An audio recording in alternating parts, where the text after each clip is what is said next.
Ayo geleling sithik to ya. Mampir Madukara ketemu karo Gusti Warasembadra. Kanjeng para anu rene Kanjeng para iya.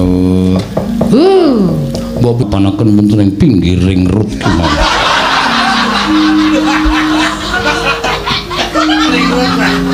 Sabab Semar Gareng lan Petruk bakal ulun cemplungake ning kawah Candra Dimuka. Arjuna pamekon kenceng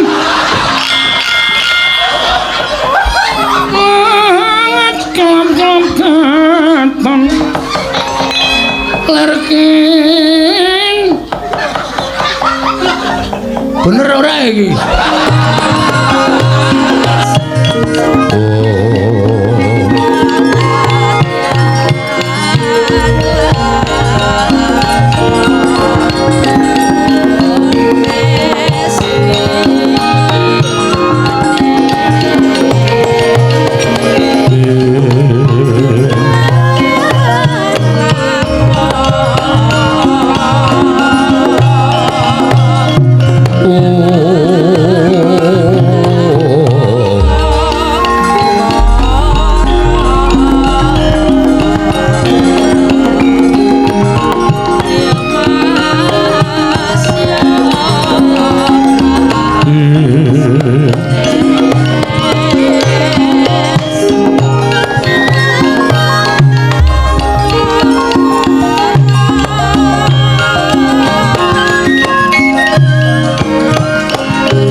semuriris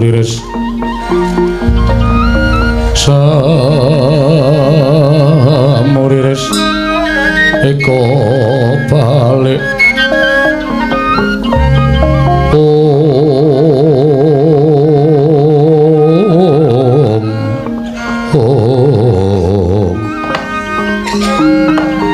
Kakang Ismaya Kakang Semar piye Bathara Guru aku saiki wis ora kaya biyen.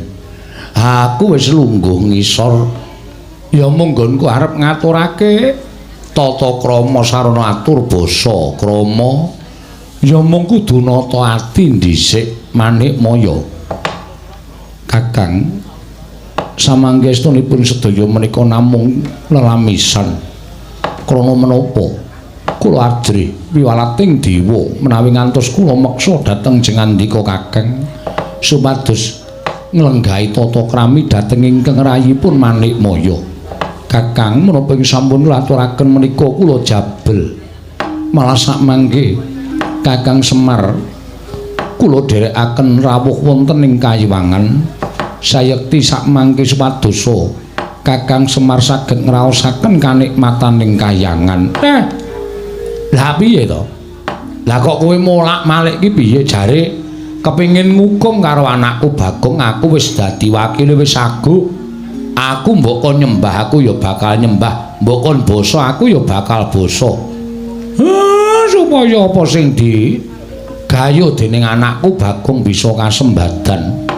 Sampun-sampun. Kakang Ismaya sampun ngantos dipun penggalih babagan atur kula ingkang nalika semanten mapan wonten ing jagat namung sakmangke estunipun atur kula menika kala wau mboten lair kandhasing batos Kakang Ismaya. Wah, lah terus inggih sejatosipun sakmangke malah keparenga dinten sakmangke gandeng Kakang Ismaya sampun mapan wonten ing Kayiwangan.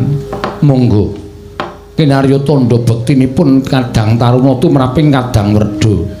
Kakang Semar sakmangke kula sugata wujuding plemertangga jiwa miwah jambu dipa nirmala. Kakang Semar ingkang estunipun menika dados jangkeping dewa kedah ngraosaken nikmating plemertangga jiwa menapa dene jambu dipa nirmala Kakang. Ora ngomong nyono lah kok dadi malik grembyang kowe Manikmaya. Waduh ora sida mati to. Oh, lha piye?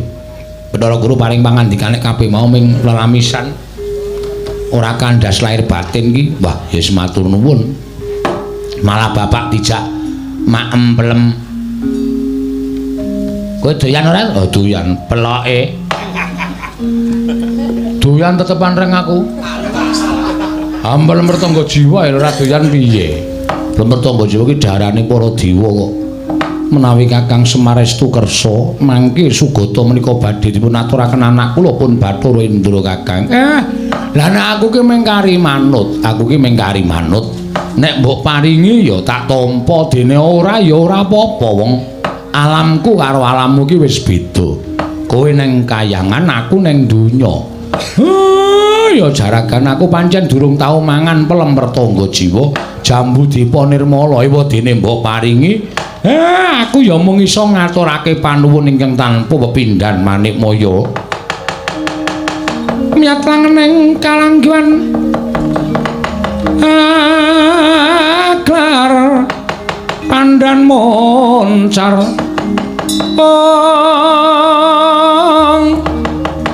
tinoner kekonang samsara tetan padhang kasor lan pacaring purnaming gegono dasari mangsa katiga Indra kula wonten maring adhawuh Cawisna Pelemertangga Jiwa lan Jambu Dipa Nirmala dimen didhahar dening Kakang Ismaya kaya ingkang wis kula dhawuhake lawan jeneng kita nun ngestaken dawuh nyuwun pamit pulun sing ati-ati aja kaya bocah cilik Bathara Indra langing dia mangungkung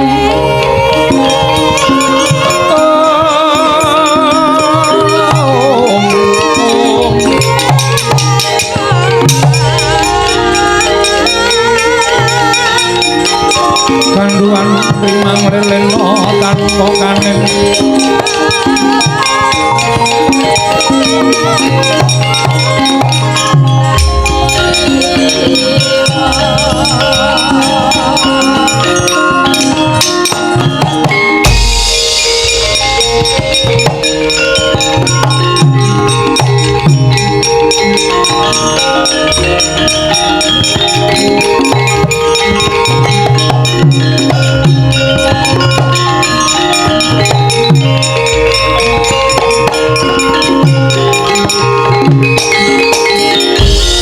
Semare koten mrayetna semuri reseka balik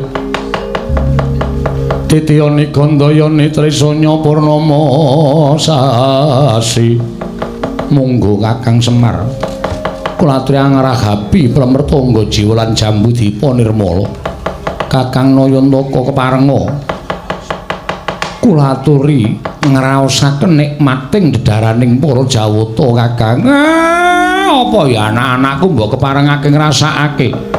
Nadyan Nalagaring lawan Petruk ugi kula dawuh supados ngraosaken nikmating Pelemertangga Jiwa lan Jambu Dipa Nirmala. Waduh, matur sembah nuwun pukulun. Dene paduka kula sampun paring palilah kula ngraosaken wujudipun Pelemertangga Jiwa. Matur sembah nuwun pukulun dene pramun paring wilayah dhateng pun abdipun Petruk. Ora usah dadak sangga runggi walang ati mono kawan garing apa dene Petruk maragake ora hapono yata laruta saking godha sang kara-kala yen amutusa sang Sri Ki Lurah Semar Nalagaring tuwin Petruk wis datanang Graita nalika semanten Rahab nggenya andhahar wujuding Pelemertangga Jiwa Jambu Dipa Nirmala parandene mangke datan Graita bilih sampun dipun campuri wujuding wisa daru beksi miwah racun sawise nggenya adhahar katingal bingung-bingung Ki Lurah Semar Badranaya tuwin Atmaja kekalih Gantaka plak kapidra datane nget Purwadasina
Semar Petruk apa dene Garing kita ora ngerti lamun kabeh mau wis ulun campuri nganggo wisa racun aja nganti astaning Manikmaya keregetan kelawan kuandaning kadangku dhewe Indra wonten timbalan papakno ana ing pinggiring candra dimuka samengko wahyaning mangsa kala ulun pribadi bakal nglundhungake kuandaning Kakang Ismaya Garing apa dene Petruk ana ing telenging kawat lho niki ngestaken dawuh paduka pukulun.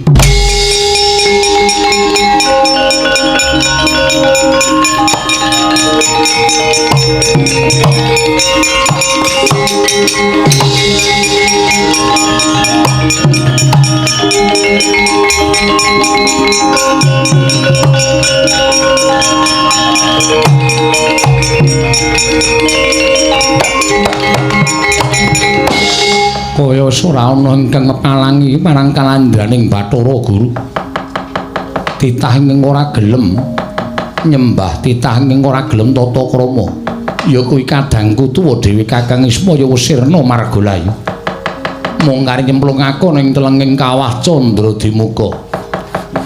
Nonamit pasang Kalimantabe tinebena ngila dune dumawahing tawang-tawang pikulan. Kula ingkang sowan pukulun ingkang wayah pun ing Madu Kesma pun Janaka ya Sumarta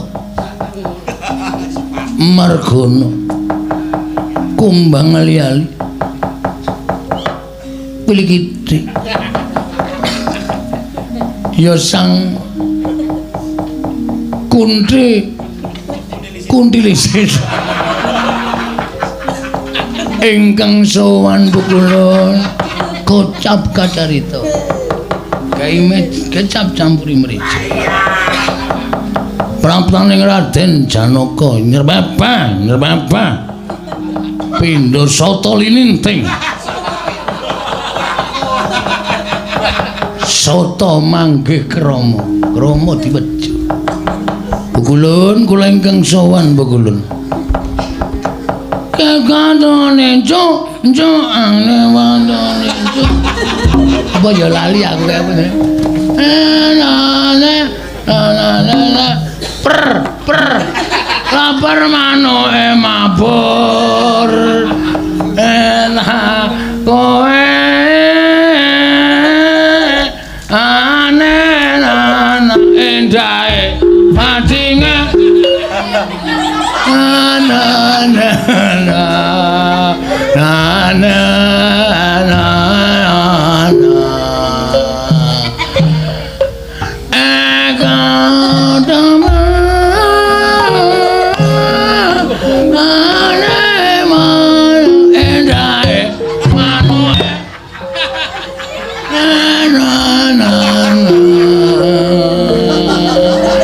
perkleper manuke gundul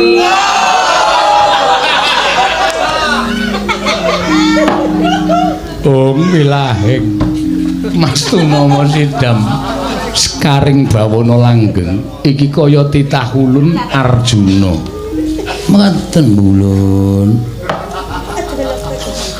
Arjuna padha kanthi raharja sak praptanira mulan-mula Sang Arjuna semoyo kang kamanungsan kasrepan tingkahe mungsuh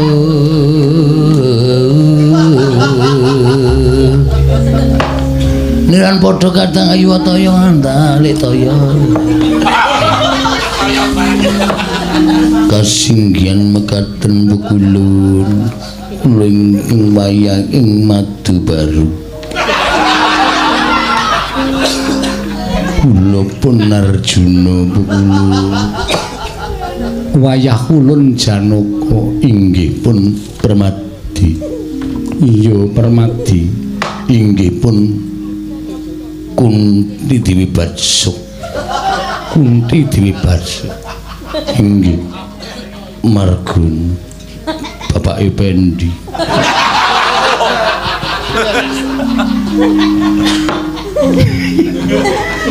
inggih Raden Suparto Iya, ulun ngerti jeneng kita kuwi cacahe pirang-pirang. Ulun sembah kula kunjuk ngersa cenila paduka.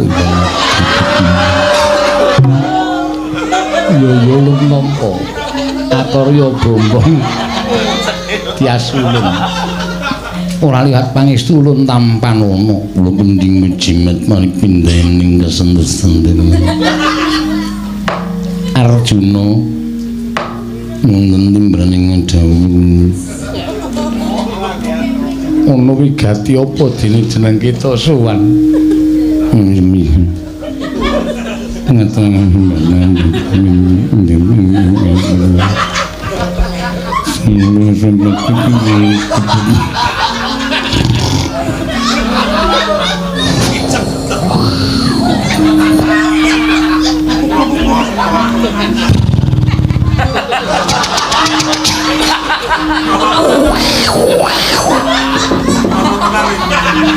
Janaka kok ngorok kok kaya sekaten.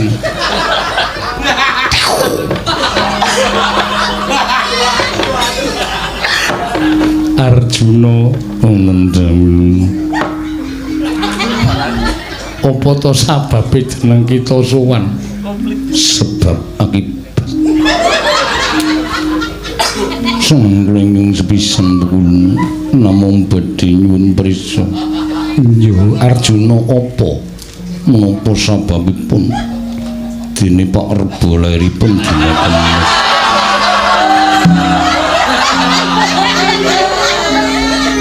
Arjuna kita kuwi sowan dewa. Aja sembrono. Pulun sowan kula somaduka wangadi. Pulun mboten sanes kejawi namung ngupadi wonten pundi ponokawan kula. Ponokawan sapa? Ai.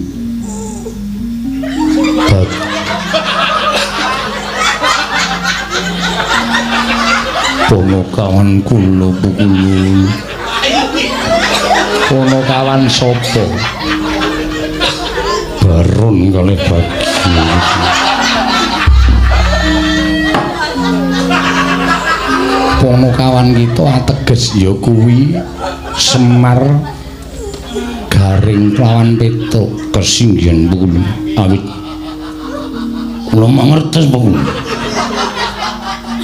Bila kula nampi pelapuranipun masyarakat saking kalangkan jembal Pulun bilih Kakang Semar Garing menapa dene Petruk minggah wonten ing arti Siulaulu. Inggih menika Kayuwangan Suralaya. Pulun kula nyuwun dawuh. Menapa Pulun prisa dhateng Kakang Semar tuwin Kakang Garing lan Kakang Petruk? Arjuna wonten dawuh. Ngertiya pancen Semar Garing lan Petruk sowan ana ing Kayangan. Lha dalah menawi mekaten leres kita bisa ngerti sapa sing maringi pirsa Mairot.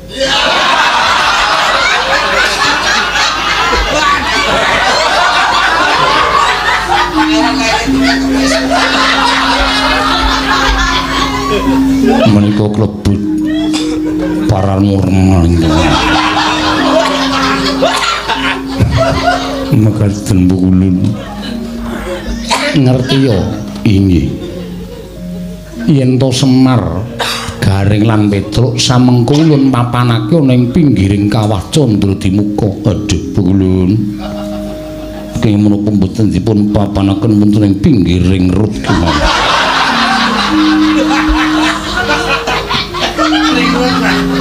Sabab Semar Garing lan Petruk bakal ulun cemplungake ning kawah Candra Dimuka. Arjuna pamekon kenceng mangat kelap katon lerken bener ora iki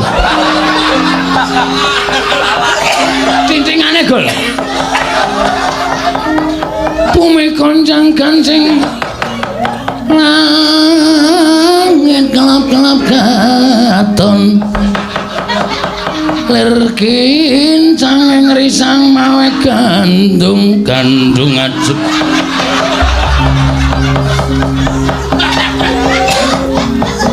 lir kincang risang mawe gandrung sabaran kadulu ukir moyak mayik Arjuna lonten paningan dawuh kena ngapa sebabe kita tumuli ngadeg jejet padha kalawan jeneng ulun Bukulun kula mboten narimakaken dene Bukulun sampun mantun gendak sikara kalian pun Kakang Semar Garing Mropo dene Bagong kula mboten narimakaken sabab Semar Garing Petruk menika ponokawan kula kula mboten narimakaken Bukulun mulai Bukulun badhe mejahi dhateng Kakang Semar Garing Petruk kula suwun sampun ngantos sedaya dipun pejahi mangke menika pejahi sedaya peteng sanget Bukulun kula suwun kanthi sanget paduka Bukulun menapa menika mangsulaken ponokawan mulai boten mangsulaken paripaksa kula wantun kaliyan paduka Bukulun sesembahan kula Bukulun Sang Hyang Jagadgiri Pratingkah kula ingkang boten narimakaken menawi saged kahayangan badhe kula obra-abri kula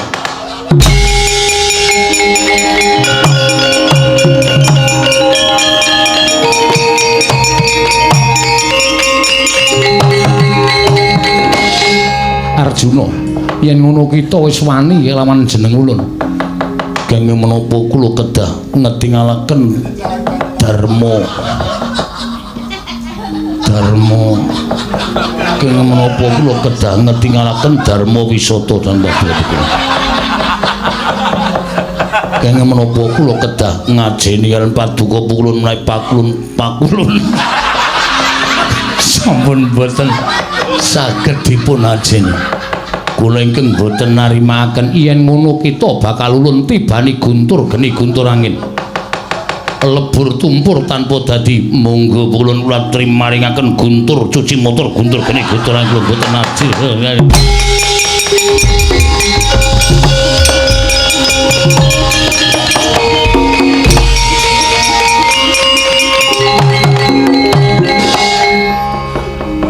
Arjuna kita kenggonan apa teka kita ora temama wujuding guntur geni guntur angin kula sampun kenal guntur langkung saking selangkung taun mila guntur mboten purun nemahi dhateng jasad kula yen ngono kita bakal ulun tibani Cestri Sula Bukulun kula gadhe pusaka Cestri Yamin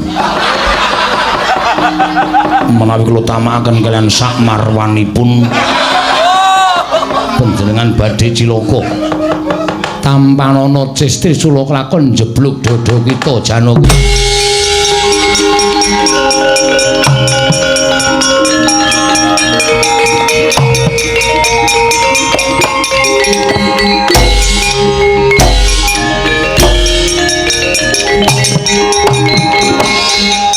Mastu nama sidam skaring bawana langgeng Janaka lha kok dadi kita digdaya kaya mengkono Cestri Sula Ratemama Bukulun sampun mlajar kula ingkang badhe ngruwajengan dika Bukulun aduh ketiwasan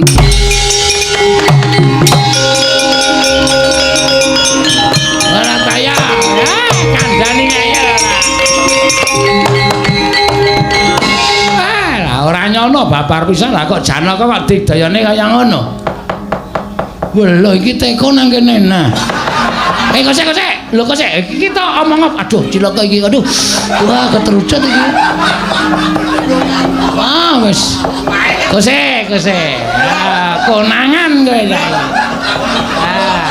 Ngomong kok njur kaya ngono iki. Kula nganturaken bekti kula konjo Bukulun, kula nganturaken bekti kula konjo. Sembah mambet kula kunjung sang bekti Bukulun. Selasa digawe-gawe ulun ngerti kita sapa ayo. Agak iso dadi kaya ngono. Nggih Bukulun. Kula kepengin nyelametaken dhatengipun Bapak Semar. Ayo, Janaka kok nyebut Bapak Semar. Ah wis konangan iki. Wis pun kula bloko sutane sama anggere omong-omong jitet cangkeme. Dewa arep dijitet cangkeme. Bapak kula teng pundi Kulon? Lah kok iki iso dadi Janaka piye? Wis oke sing bantu. Wong apik niku bakale oke sing bantu. Bapak kula teng pundi? Bapakmu didokok nang pinggiring Candra Dimuka. Alah, Pak, kok lekani ngaya temen.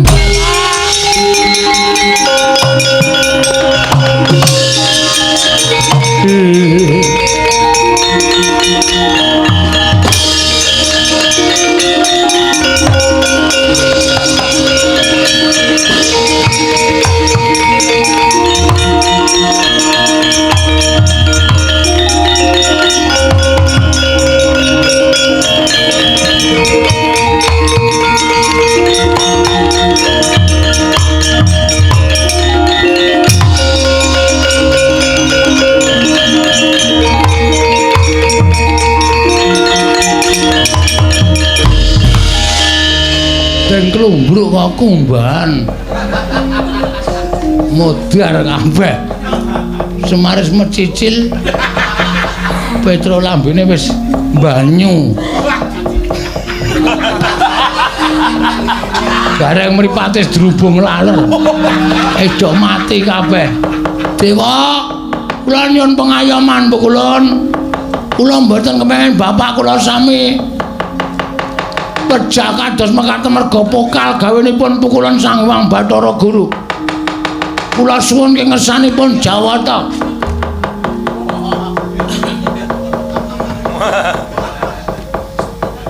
Ingat ingsun semedi. Ora pati-pati weruh barang apa wae. Ora pati-pati ngambu gondo apa wae. Ora pati-pati kumecap. Ora pati-pati mikir apa wae. Ora pati-pati obah wae. Muga-muga dewa ngijabahi apa sing dadi panyuwunku.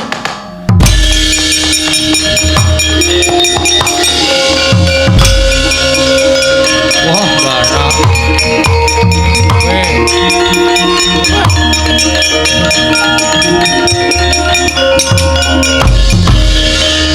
Ngaturaken panuwun Gus. Sampun kepareng mitulungi dhateng kula. Nyuwun gering. Ora dadi ngopo. Ya mergo iki wis dadi kewajibaning bendera marang Ponokawan. Nggih nggih. Ngaturaken panuwun Den. Ribu wedhe-wedhe Kakang Semar. Kula ngaturaken panuwun Ndara Petro. Iya Petro. Ora apa-apa lha kok dadi iso padha ing pinggiring kawat Candra Dimuka. Do adem apa piye? Mboten ndarahe bakal gawene Pukulan Bathara Guru sing kula kali Bapak Ali Petro disirnake. Aku dadi terus ndara sing iso milujengke kali kula. Iya, panjenengan pitulunganing dewa. Dewa sinten to? Dewa gedhe Turdana. Ya omongane kok kaya ora Ndara Janaka ta iki.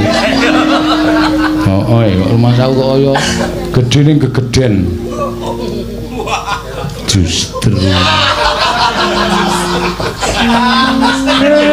Kok sik tak deloke. Wah, piye? Tak deloke. Wah. Piye? Weh lah setan kok. Lah bocah iki entuk sandangan saka ngendi to? Wedhus tenan kok. Sapa ta, Pak? Wow, terbelok iki. Wadut ora. Kok dadi iso dadi kaya ngono? Sapa to reng? Wah, oh ya. Oh apa piye? Ndara Janaka? Opo. Muni apa kok cangkeme kaya ora kompak. Opo nolo garing. Matamu kok kaya reting. Reting udah 70 mesti. Sing sangunake kaya ngono kuwi, sing sangunake mata kaya reting udah 70 ki meng Bagong. Ayo. Ayo ngaku kowe.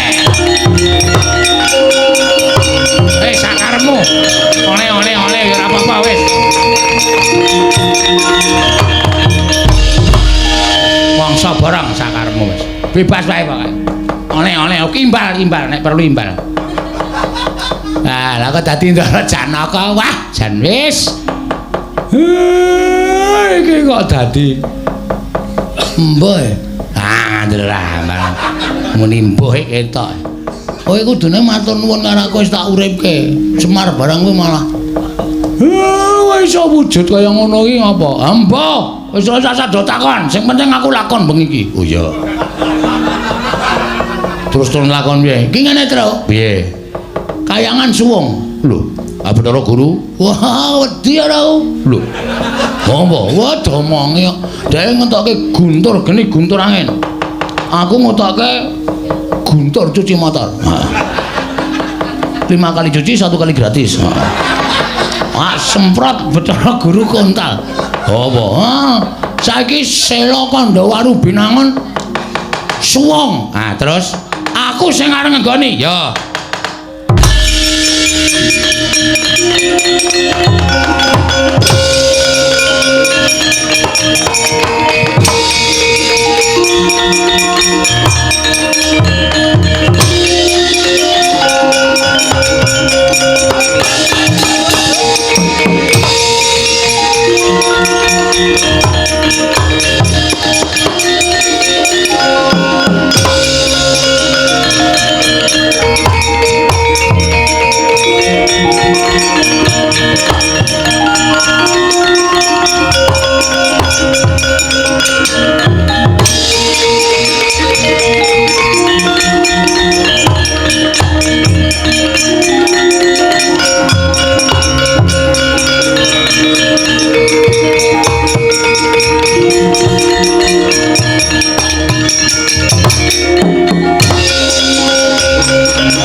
Sembah pangabekti kula kunjuk pukulun. Iya.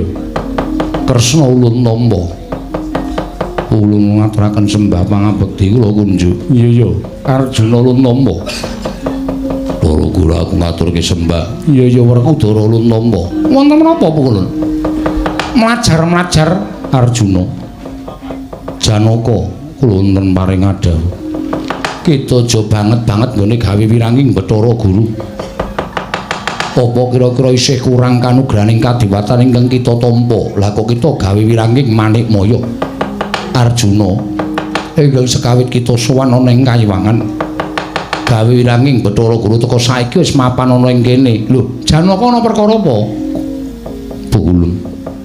Kabedhau dada kula kapendheta manah kula nembe menika kula mapan wonten ing papan mriki. Mila nyuwun pangapunten. Kula sepisan kemawon dereng minggah wonten ing Kayiwangan. Lah banjur sapa wewujudan kita ing mapan ana ing Kayiwangan Janaka?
Motar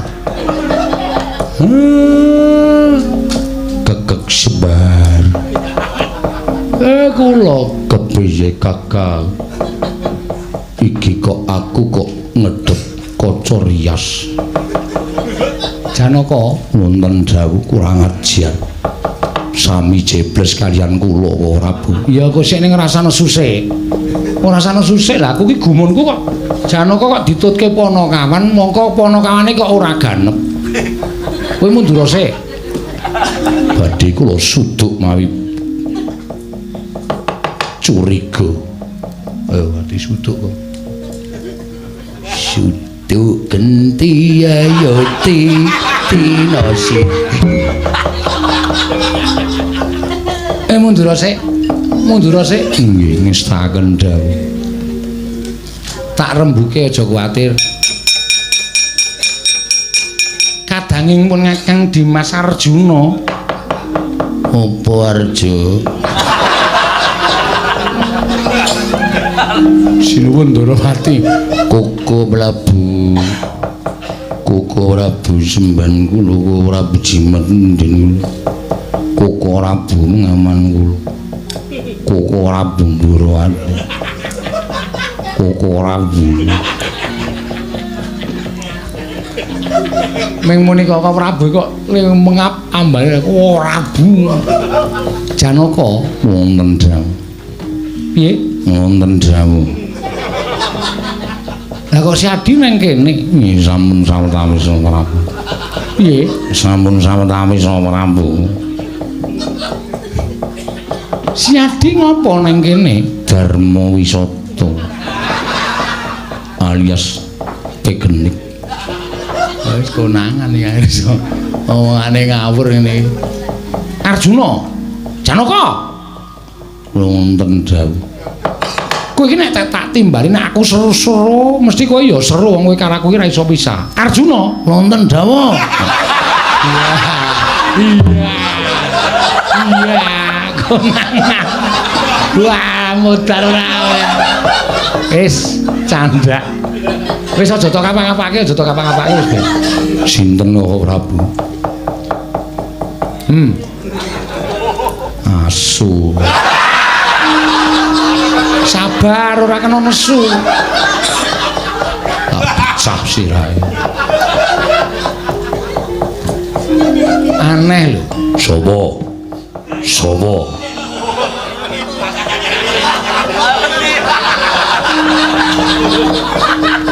Kresna sapa? Kowe pengen ngerti? Wah, jam kae. Bandinge men modar. Wani modar rupa karo adhiku. Oh, apa iya? Malah guyu. Aku dara kok guyu lho. Guyu ya wagu. Ora wangun. Niate piye? Nek kula critake dawa. Lah niki nylametke kula mergo kula diracun kali Bathara Guru. Lho. Bathara Guru ngracun karo kowe. Iya, Koko Prabu. Nek ra tak slametke Kakang Semar karo Kakang Petruk. Karo Kakang Gareng sing ora iso urip mesti temekeng pralaya Kakang Prabu Ndarawati. Iya Janaka, aku ngaturke panuwun ya Janaka tiba padha-padha. Koko Prabu dipun dawuhi salin kula isin. Engko dhisik le salin men ngenteni karo sing tumindak ala ing tumindak awon. Sang Hyang Pikulun Manik Maya men rawuh nang kene dhewe.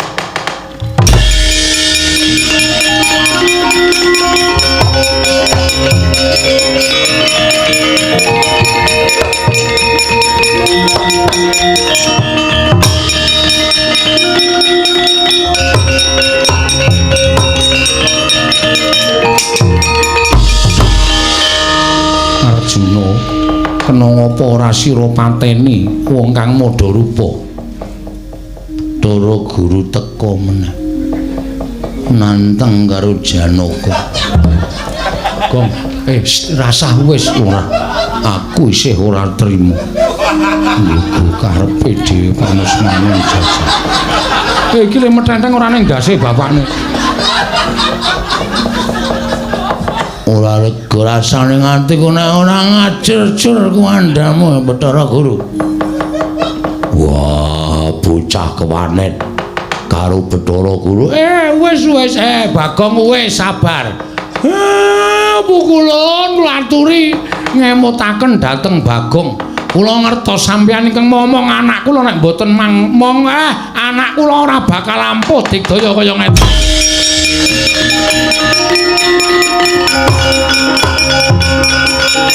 Manik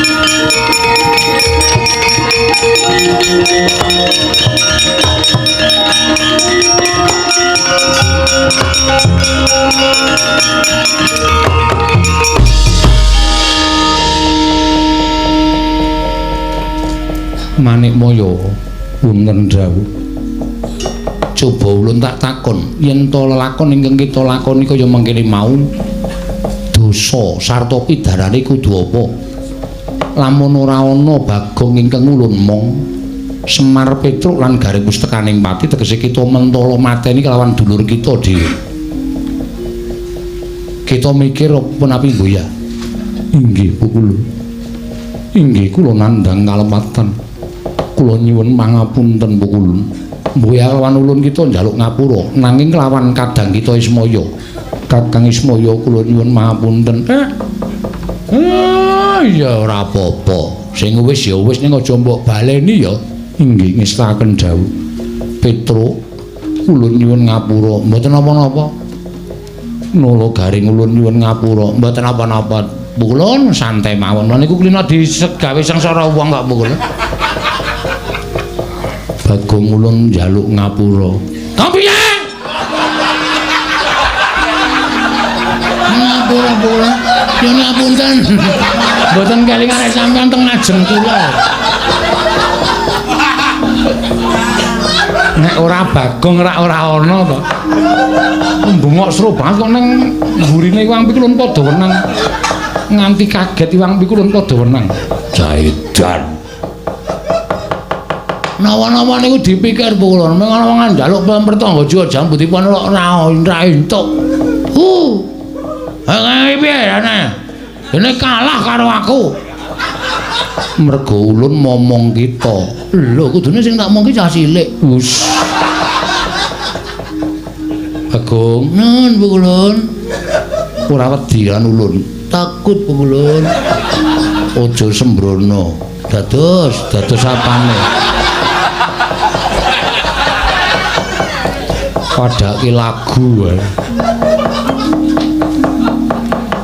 Manik Moyo ulun kanthi ana ing Mundarandir Bawana wonten wigatos menapa akeh ing bakal ulun paringake kalawan jeneng kita lan ulun paringi pangandikan ingkang akeh-akeh merga pendak-pendak kita isih katarungku hawa nafsu pelem pertangga jiwa jambutipun nirmala Bagong men nggawa sakarepe sak oke-oke lan sakarepe dhewe supaya dadi sarana mbangun desa Bagong aja dintekke apun kula gawake sensoe ajeng tak tegor kula mangke kula ngawat-awati dhateng Bagong sampun atus kuatos Kresna ulun pasrah inggih ngestaken dawuh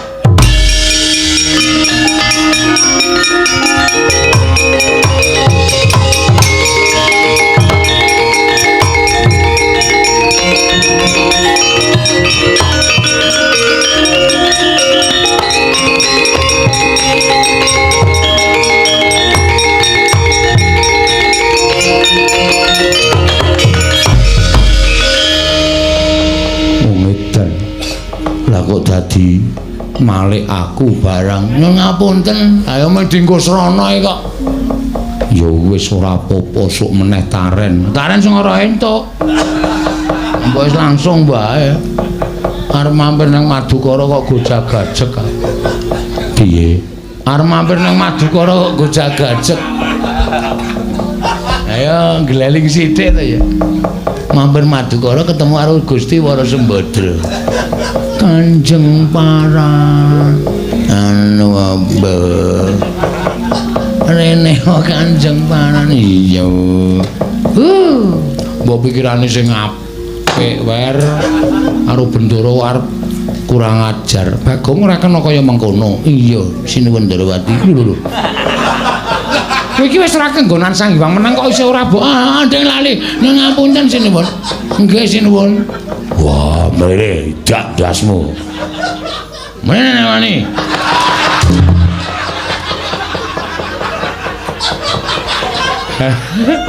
ayo gleleng kok njur terus-terusan ora ayo gong mulih yo iki sentok pelem pertangga jiwa kemampu nang wis ora apa-apa lah Kemampu truk kowe doyan ora truk kemampu doyan. Aku iki sing rada bosok ya doyan. Kemampu ya doyan wis pokoke tak nut wae kok. Iki oke sing rada kemampu ya, Truk. Disengget yo. Ya iya. Rasa kuwatir. Aku diturai. Aku diturai pelem sing mrenyok ya ora apa-apa. Peloke tak nggone mut-mutan. Mut-mutan jengkule mlocot ora.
Janjane sirmu piye to, Bagong? Ayo mbangun desa.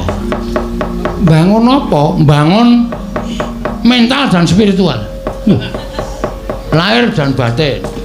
Supaya desane maju.